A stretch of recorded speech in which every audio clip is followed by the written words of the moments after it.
My talk is basically focused on Yorkshire, really, because we're here in Leeds. We're part of the Leeds International Festival, and we want to kind of big up Yorkshire and the North, really. What a brilliant place it is to make games. Because when I was growing up, it was very different. The games were being made in the region, but I didn't know how the heck to get a job in the industry. So I want to make sure that everybody here today knows how to do that. So that's me, aged about 10 years old. Playing on a computer that's probably older than everybody in this room, called a Tandy TRS-80. And I just got hooked into playing games from a very early age. I loved playing games, and I always wondered how to get a job. And I remember my dad telling me, you know, it'd be a beautiful day outside, and I'd have my curtains welded shut and be playing games on my ZX Spectrum, saying, why are you playing games? You'll never get anywhere playing games. I ended up getting a job in the industry as a games journalist. I joined a multi-format magazine back in 2000 called Arcade, and then I joined various magazines and websites, Official PlayStation 2, and ended up editing a magazine called PC Zone, which Charlie Brooker used to write for, and just had a brilliant time in the industry. And I ended up going to amazing places around the world. Stayed at Skywalker Ranch when Star Wars Episode 2 was being made. That was very exciting. I've been to Shanghai, I've been to meet Epic Games. It's been a really, really good fun time in the games industry, and that was from just being from Bishop Wilton in East Yorkshire. So if I can get there, then everyone else can. A little bit about Game Republic. We're a games industry network for companies and universities in Yorkshire and the North, and we run events every month. We just had one 2 days ago where we had guests from Sega, and I think PlayStation were there as well. So we basically bring folks like Microsoft and Sega and Sony and Nintendo into the region for them to meet our games companies and do business, and that's what we do. And we promote the region's games industry as well, which is why doing events like this is so fantastic, because we put the spotlight on the industry. I also do other stuff. I don't know if anybody here has been to the Yorkshire Games Festival in Bradford, but we helped to program that event, and lots of other stuff as well. Anything geeky games happening in the region, I'm usually involved in it. Cool, right, quick question. So I've kind of given some big clues about this now, but where in the world, and I need the town or city, where are these games made? So does anybody know what this game is? Yeah, Red Dead Redemption, it's number 2 actually, Red Dead Redemption 2. So where is that game made? Yeah. Well, you mentioned Rockstar Leeds, which is good, very good. Because usually, a couple of years ago when I used to ask this question, people say, oh, America, it must be made in America. Which is, you know, it's good that we're hearing more people saying Leeds. Anybody know what this game is? Yeah. Crackdown, that's right, it is. And anybody know where that game is made? Yes. So Sheffield, this is brilliant. This is great. We've got an educated crowd. Great. Yorkshire crowd. Fantastic. So yeah, that's it. So Red Dead Redemption 2 made in Leeds, but also obviously we've got to give credit to Rockstar in Edinburgh and San Diego and all their studios around the world. But yeah, Rockstar Leeds have a major part to play in that game. And Crackdown, yeah, made in Sheffield by Sumo, and obviously we've got Z Peters after me talking about level design, so that's going to be really interesting. But yeah, made right here in Yorkshire. And these are just as kind of examples of some of the games that are made here in the region. We've got Sonic Racing games, we've got Broken Sword, made in York by Revolution Software. We've got all the guys here showing games off, Positron. We've got a brilliant game, Chris Jeff there showing Squishy Sports, all made in Yorkshire in the North. So it's fantastic. We've got all these companies making games right here. And these are just some of the ones in Yorkshire. Cooperative Innovations are co-hosting this event today, make fantastic VR stuff based in Leeds.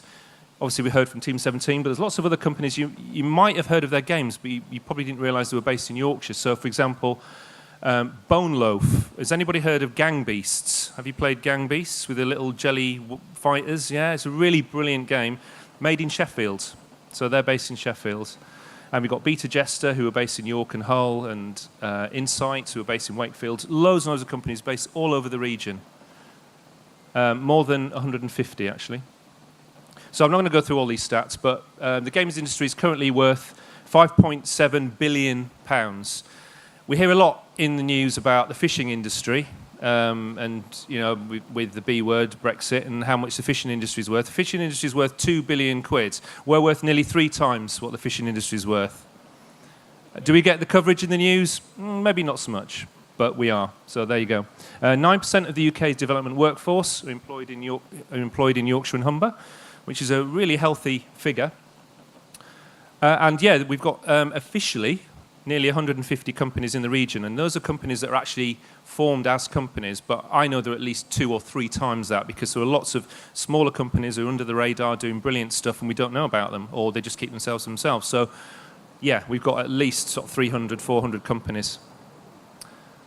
And we've got some fantastic universities and colleges here. It's so great. We've got like Leeds City College, and we've got University of Leeds and Wakefield here today, and we've got some fantastic Leeds Trinity. So we've got some fantastic courses right here in the region, some of the best actually, and 16% of all games courses. Just wanted to quickly talk about some of the trends that are going on in the industry. So obviously AR, VR, MR, all the kind of ARs and MRs are going on at the moment. You can see some of the VR obviously in the Tetley over there. It's going through lots of different phases, and there's always new hardware coming out. I was talking to someone earlier about Oculus Quest, which is the new standalone Oculus headset. It's coming out in about 2 weeks for about £400, and that's completely standalone headset with controllers, and it's got full 6 degrees of freedom, so you can zoom in on things and look around, and that's £400, which is amazing. So there's constantly new innovations coming out in VR. Different business models, obviously. Everyone's heard of free-to-play. You might have heard of loot boxes, I don't know. DLC, lots of new ways that games companies can make money, because it's important. They need to be able to make money out of the industry, otherwise they won't survive. So it's really important that we get new business models that people can sell their games. You might have heard of games as a service. If not, there's a handy acronym called GAS, which is nice. These are games like Destiny, Call of Duty, Overwatch. They're basically games that you play for months, years even, and they keep updating with more characters and levels and keep you playing that game for a certain amount of time. And also, obviously, Nintendo Switch is doing very, very well at the moment as well. And that's a picture of Seb at Sumo when he was first showing off his game Snake Pass on the Switch. That was made by Sumo. A couple of other things. Esports obviously is huge. Every time I update this figure, it gets bigger, but apparently it's worth nearly $700 million now. Streamers, obviously, YouTube. We had Alicia earlier on today talking about making video content. That's huge. I've got friends who are making 2-3 times what they used to earn as a magazine editor, making their own YouTube channels, which is fantastic. Anybody know who that is, by the way? There's a YouTuber in the bottom left. Stampy Cat. Anyone heard of Stampy Cat? He does Minecraft videos. And obviously, multi-platform. Games are everywhere now. You've got PC, PlayStation, Switch, everything. Your mobile games are everywhere. So a couple of the challenges. In the region, we do have skills recruitment issues. We want more people, more diverse people in the industry. So we're always looking for people to come and get jobs in the industry.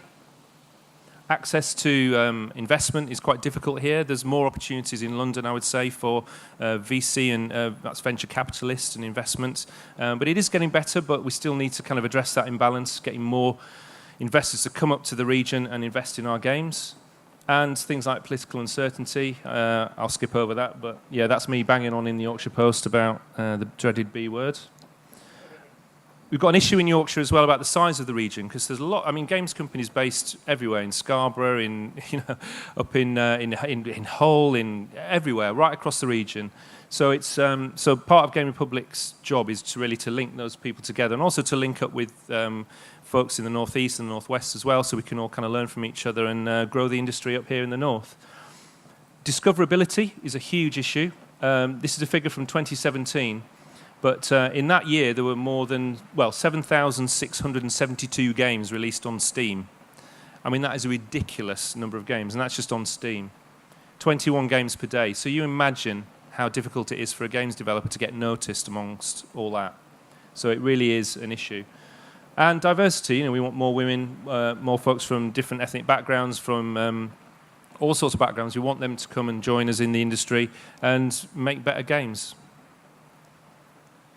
So you've heard a bit today about how to get into the games industry as a games maker, and I kind of touched on it a bit when Chloe was speaking earlier, but the big thing is really, are you making games? Because the number one thing I always hear from companies who are recruiting and looking for people to come and work for them is that, yeah, you might have a qualification, you might come out of a university with a good degree in some fantastic universities and colleges here, but they want to know what else you've done as well. So if you've just been on your course for 3 years, 4 years, and you just come out and say, yeah, I've made these games on my course, it's not as impressive as someone who hasn't been to university and has also released 2 or 3 games on iPhone. You need to be working on games and making games in your spare time.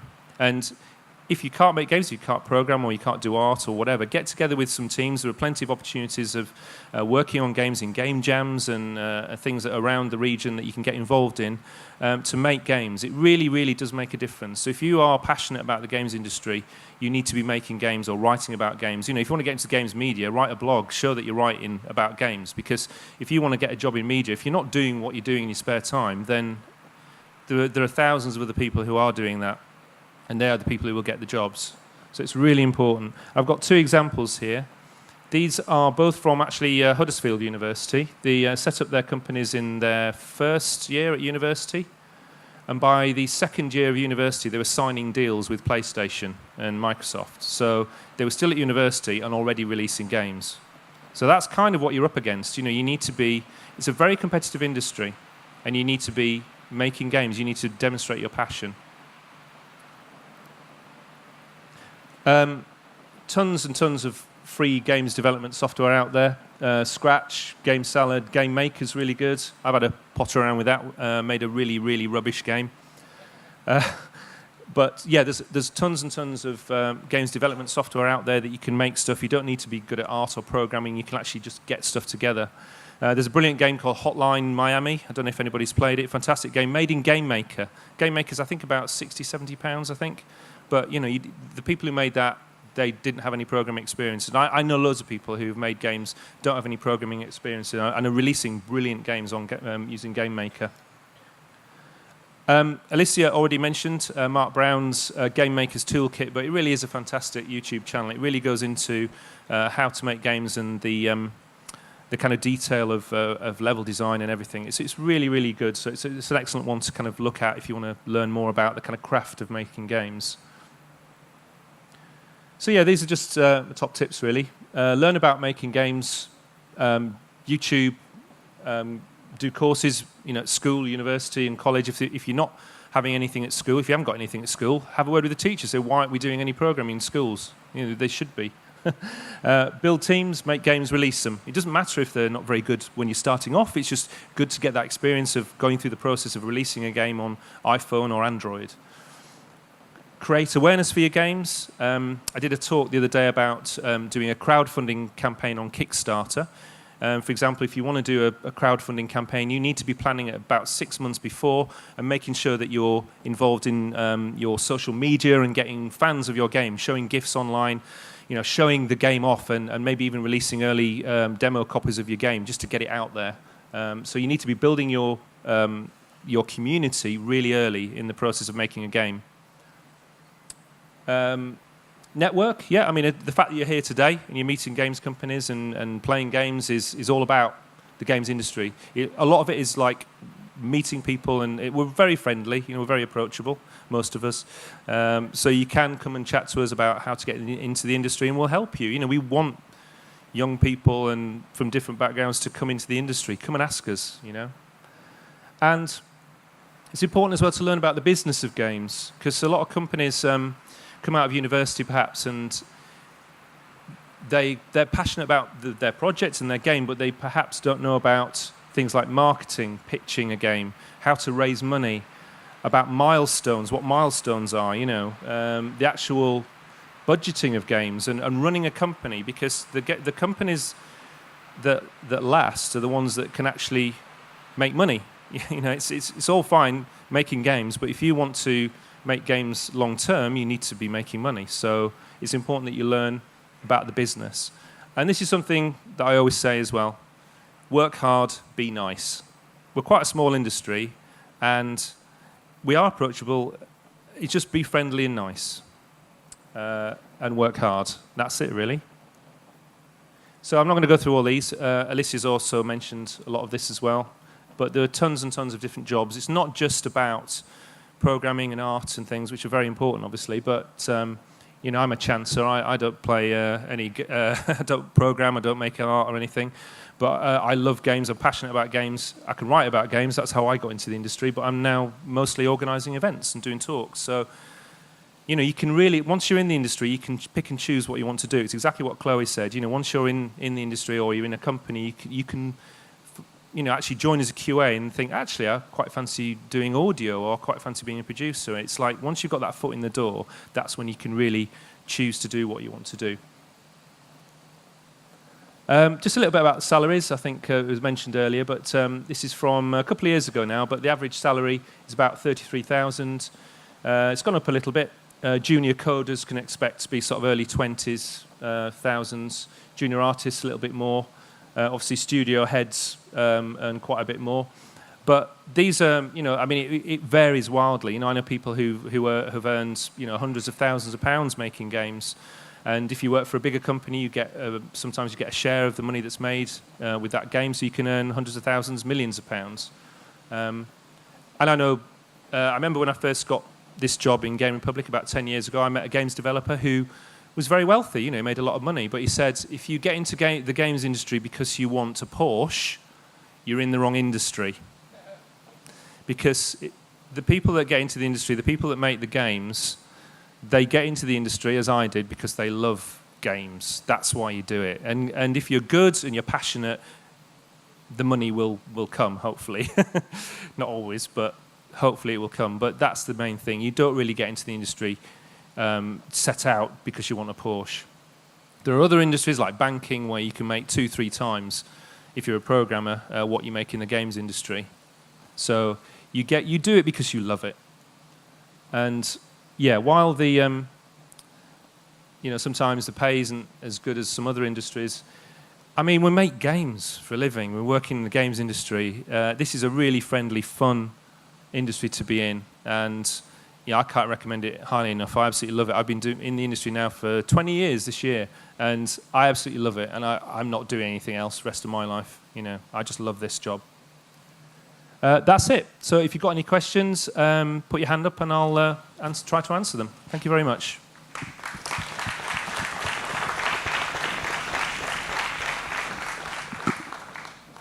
Right, you've got a couple of minutes if you've got any questions, otherwise I'll get off the stage. Yes. Oh, I think we've got the mic. Yeah, Polly's got the mic there.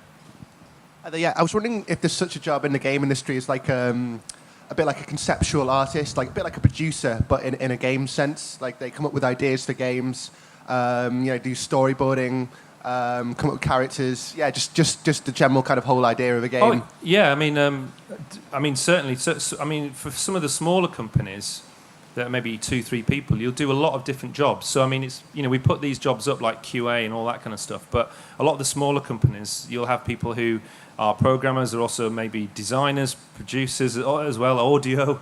A lot of the smaller companies, if you join a smaller games company, you'll have an opportunity to do a lot more stuff because you'll get kind of pulled in to do different things. But there are obviously roles for concept artists, particularly in this region, actually. We don't have so many really good concept artists. And I know that, for example, Revolution, who make the Broken Sword games, use a lot of really great background art. They were needing really good concept artists. So, yeah, there are, but I wouldn't expect to just walk into a job like that straight out of university or whatever. It's something that you might have to aspire to or, get some experience doing that. Unless you're really, really, really good, and then you'll just get snapped up. Cool, thank you. Okay. Any other questions? Yes. Hi, I was just wondering if there's like a comprehensive list anywhere of all of these different game companies, if that's something that you at Gaming Republic or Yeah, if there's actually a couple of places you can go. There's on our Game Republic site. There's a list of developers. It hasn't got everybody on there, I have to say, because some of them don't have logos. It's as simple as that. But if you Yuki as well, the National Games Organisation, they have the Yuki Games Map.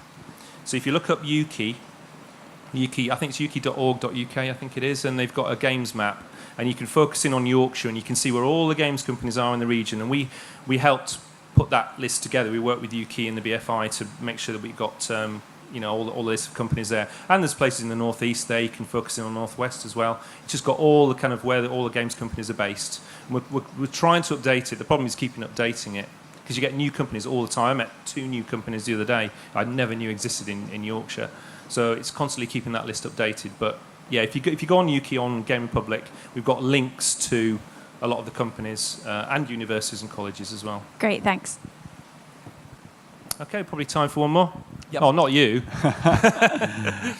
So I was going to say, with how important networking is with being in the industry, do you have any suggestions for kind of local networking events that happen for people to maybe kind of meet people in industry? Yeah, sure. I mean, certainly from the point of view, if you're 18 plus, I mean, there's Leeds Games Toast, for example, which a good friend of ours, Andrew Crawshaw, runs, and he has regular meetups at pubs every month in Leeds, where you can just go and meet games developers, and it's free. You just turn up, you don't have to register or anything like that. So you follow at Leeds Games Toast on Twitter. They also have morning events as well, because not a lot of people like going to pubs. Surprisingly, I don't know. I haven't met them yet, but no, you can actually go and have like a morning coffee or something as well, and so he has those meetings again once a month. There's also if you're making games, you can join Gamma.io, which is Game Makers Yorkshire. So if you go on gamma.io.co.uk, there's information on there about how to sign up. Again, we have our meetings tend to be in pubs, so you have to be 18 plus. But have a look there. The only criteria is that you have to be making games. That's it, or involved in games in some way. And provide information there about stuff that you've done and artwork that you've done and things like that. And obviously, if you want to join, plug Game Republic as well, which is as little as £100 a year for individuals to join the network. But there are other things as well. Yorkshire Games Festival is a fantastic place to go and meet developers. There was the Play Expo the other day by our friends over there at Replay, happened in Manchester the other week. Fantastic event. You can go and meet loads of games developers and ask them about getting jobs in the industry. So there's lots going on. You just have to kind of look on Twitter and find out what's going on. But everyone's friendly. You can go up and chat. Cool. Yeah, quickly. Yeah, sorry, just really want to add to it. So we know that Yuki has got a platform for you to find game companies. Do you know if anyone's trying to, because you're just mentioning all these different communities, all these different festivals, is anyone trying to consolidate them down onto one page? Because that's insane to find them all. I think there is, yes. I think I saw Andrew Crawshaw, again, I think had linked to something. So what I'll do is if you follow at Game Republic, after this event, I'll tweet out where all the events are happening and all the different organisations around Yorkshire, the northwest and northeast. So wherever you are, you can find someone near you that can help you get into games. I mean, we've got in Hull, there's Humber Bundle, for example, that they meet every month in Hull, and there's meetups in virtually every city and town in the UK. Before the rain descends even further, I think I'll stop there. But I'll be back in about sort of 5 minutes to introduce Z Peters from Sumo Digital, who's going to talk about level design. So thanks very much.